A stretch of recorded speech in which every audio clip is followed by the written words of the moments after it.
So I showed this figure last year. This is the Swine Health Information Center swine disease matrix, and essentially it ranks diseases with regards to importance to the U.S. swine industry. It ranks those based on likelihood of entry, the economic effects, and the effects on domestic and international markets. This was the figure from last year, and we're fortunate here at Kansas State University to have our BSL-3 facility, which allows us to work with 3 of the top 4 pathogens on that list, including classical swine fever, African swine fever, and then we work also with the Chinese variant strain of pseudorabies. And what's interesting is that African swine fever last year was number 3. Over the last year, it's moved up to number 2 with regards to importance. The primary factor driving that, of course, is the introduction of ASF into China, and the most recent USDA map showing 59 outbreaks in the majority of the swine-producing areas in China. And what we've seen over the last several months is the extreme difficulty in controlling that virus once it's introduced. The introduction into China increases the risk to the U.S., but there are also several characteristics of this virus that we have to keep in mind. It's the only virus on this list of 4 that does not have an effective vaccine. So that's really important to think about with risk. Once it's introduced, the main way that we control it is through stopping pig movement and large-scale culling. So you can imagine how that would impact our industry. The other factors that come into play is its ability to be in feral swine, which it happens with several of these diseases, but unique to ASF is its ability to be in a tick vector, a soft tick. And so the ability to control a virus once it's into an insect vector, again, makes it extremely difficult. And there are several characteristics about the specific strain of ASF that's circulating now. It's ASF Georgia 2007. So obviously it was introduced in 2007, and it seems to be more stable in the environment and more infectious, more difficult to control than the historical strains of ASF that have been circulating since the 1920s in Africa. So just to keep that in mind, what we think about.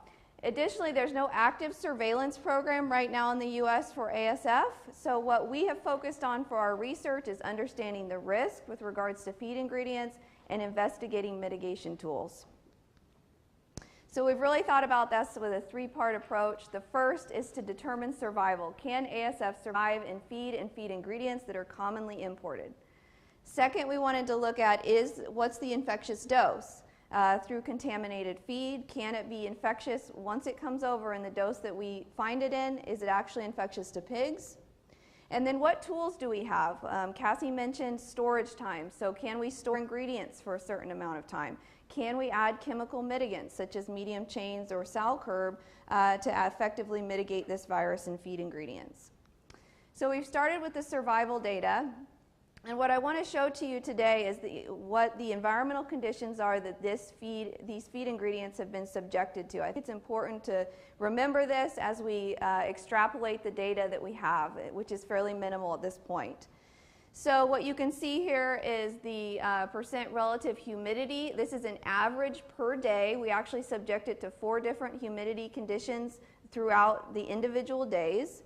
And so it's a mean, and the range is between 20 to 100% with the mean humidity at 74. The mean temperature, I have it in Fahrenheit here for us, but it's in Celsius here. The mean temperature, again, fluctuates 4 times throughout each day, and the means are shown here.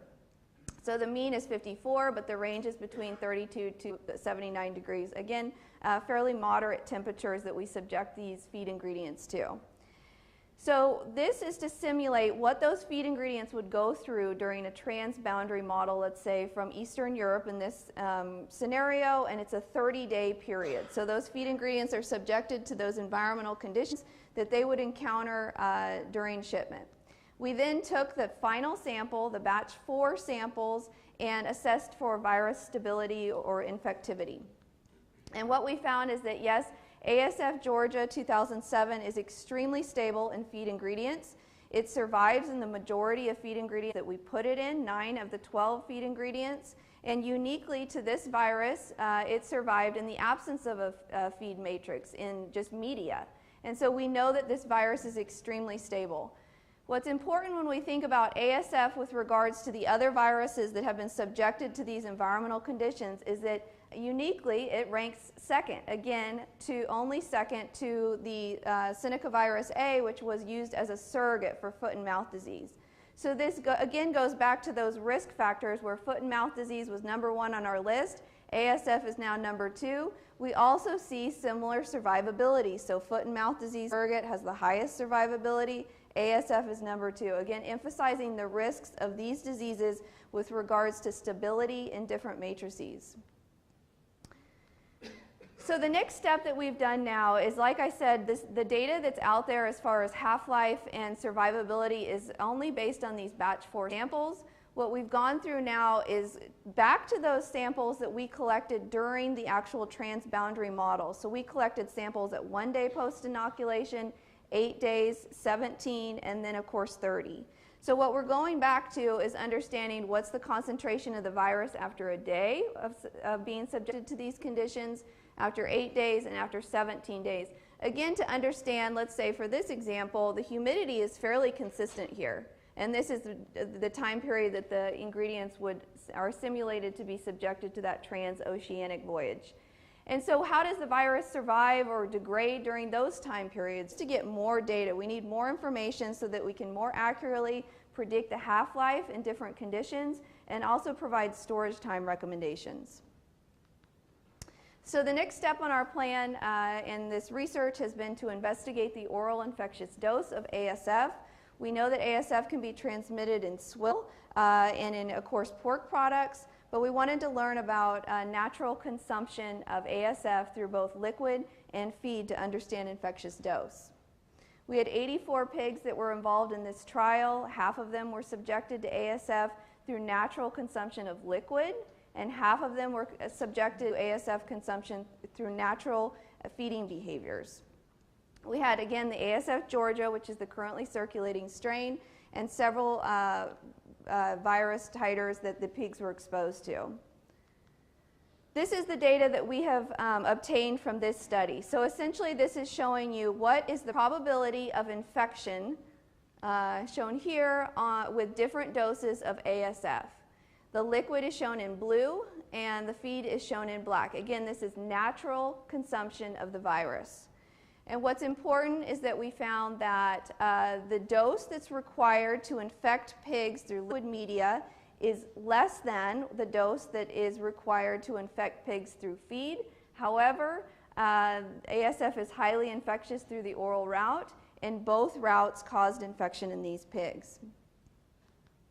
We then started thinking about, okay, our research is based on a single infection, a single exposure. What would happen if, let's say, a whole batch of feed was contaminated and those pigs were exposed multiple times? What would happen to this model? And so, again, this is our data that we actually obtained from the experiment, but we started looking at a model to understand multiple exposures. So what I'm going to go through here, this is a single exposure. This is exposed 2 times, 3, 4, 5, 6, 7, 8, 9, 10, 20 exposures, and 30 exposures.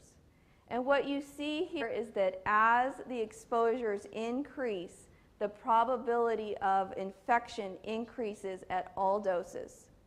So it's really important for us to think about this risk, how it could contaminate feed, what's the infectious dose, can we get it below the infectious dose, and ultimately best scenarios that we avoid, again, like Cassie said, high-risk ingredients that increase the risk of contaminating our feed products. So what's important about this? Yes, ASF can be transmitted orally. It takes a higher dose when it's contaminated in feed. However, the realistic scenario in the field is that these pigs would be exposed multiple times, which increases the risk. So the infectious dose is dependent on route, but also number of exposures. Okay, and the last step of our research has been focused on active mitigation tools. Again, we're trying to increase the data that we have about storage time so we can more accurately predict the half-life under various environmental conditions.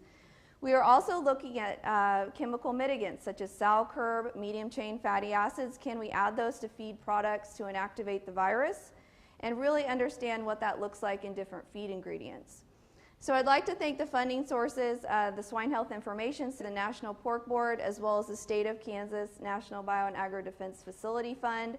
We are very fortunate at Kansas State to have the Biosecurity Research Institute where we can do this research, understand the actual pathogens such as ASF, CSF, and pseudorabies. Of course, my collaboration with the Swine Nutrition Group, work closely with Dr. Bob Rowland and Dr. Scott D. as well as Diego Dale. We worked with Trevor Heffley in statistics for some of this research, and I have a fantastic group of graduate students. This has been led by Anna Stoyan, Vlad Petrovan, Laura Constance, Matthew Olka, and then Jordan Gebhardt assisted with this. So we have a fantastic group as well that has gone through lots of training to work in the BRI.